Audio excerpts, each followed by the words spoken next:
Hey guys, and welcome to today's Bushfires Down Under safety tip. Today's safety tip relates to a post put up by Bob about the network maps now offered to pilots by Essential Energy.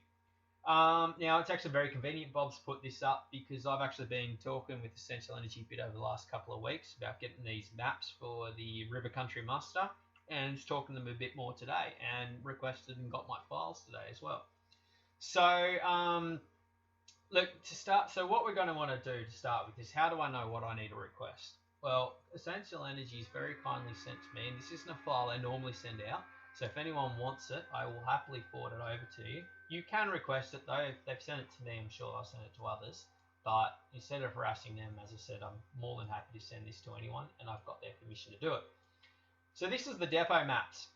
So what you want is, you can see pretty well all of New South Wales, bar Sydney, anywhere that's under the control of Essential Energy is delegated to a depot region. And so what you need to do is you need to select your depot area that you want maps for. Now for the muster, we will be flying in the Tenterfield, Benalbo, Kyogle, Casino and Grafton regions. So they're the maps that I wanted. So to get those, what I've done, close that, is you go to the Essential Energy website. Next thing you want to do is go to our network. If you look down on the right hand side here, you'll see overhead electricity network maps. Click on that. Now if we scroll down a bit here, you'll see use our online form to submit a request. Go to that, and this is where it'll take you. Very simple form to fill out. All you need is your name, phone number and an email address they can send it to. And in here, instead of writing the address or property name, say, I would like the Casino depot map. That's all you need. You might say, as well as Grafton. Whatever you want, you just put that in. Keep it simple. They just need a list of what depot maps you want. Now, this is the part that's really going to affect us in flying more than anything. As you'll see here, it says that it's going to be sent to you in PDF unless you request otherwise. Now that's what you do want to do. You do want to request otherwise. If you do get a PDF file, start with, on average, every depot area is going to be made up of 40 to 50 PDFs. It's going to take up a lot of data. It's going to take up a long time to send. And not only that, when you open the file, you're just going to have, all it is lines on a piece of paper. It doesn't relate to anything. So what you're going to want to do is get a Google Earth KMZ file. Now what a Google Earth KMZ file is, a file like that depot map I was just showing you. Once you get it, you double click on it, Google Earth opens up, and you have the lines for that region open straight up in Earth. The whole region in one file, actually relevant to something. You can see it on Google Earth. You can see how that line relates to that house or that road or that hill. It makes sense suddenly. So that's the file type you want, is Google Earth KMZ. The other one is in here is brief overview of your planned activity.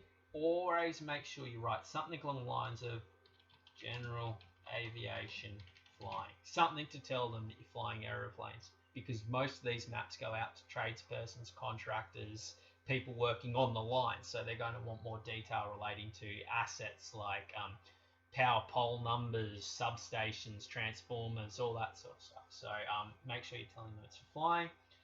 So, you got the conditions, fill out this, and away you go. Submit. No worries, it's all done. So that's how you request the form. Now, when I requested my form, I got the details back. I got all 5 areas within 2 hours. So it's a really quick service. All the guys do is they reply to your email, they select the zones, and away it goes. Very simple. So when you do get your file back, so I'll open up Benalbo, and this is what a file looks like. So there it is, guys. There's all the overhead services in the area. Actually, I want to emphasize, it's not necessarily all of them. This is all the Essential Energy managed lines. There may be private lines or transgrid lines in the area. You can't rely otherwise. You know, you can't say that's everything. But look, you can't deny the fact that any information they give you is incredibly useful. And so that's the sort of file you get. Now, when I open up a few regions, so there's all the regions I've got affecting the muster, and look how much information you get. So that was about a 10-minute process to get all that. So guys, that's our safety tip for today. If you're going to be doing any bush flying in a region, planning taking off and landing on anywhere that's not a chartered airstrip, definitely information worth getting. Only takes 10 minutes and will just make your journey that much safer. Safe skies, guys, and happy flying. Do you have a good bush flying tip you'd like to share? Maybe you got a special aircraft that would suit our featured aircraft section. Got a good story or know someone who has a good bush flying story that would suit our featured pilot section? Look, if you've got something you want to share on Bushflyers Down Under, hit me up, look for Tim Howes on the Bushflying page and send me a message, or shoot me an email to bushflyersdu@gmail.com and we'll get a video made and share it with everyone. Thanks, guys.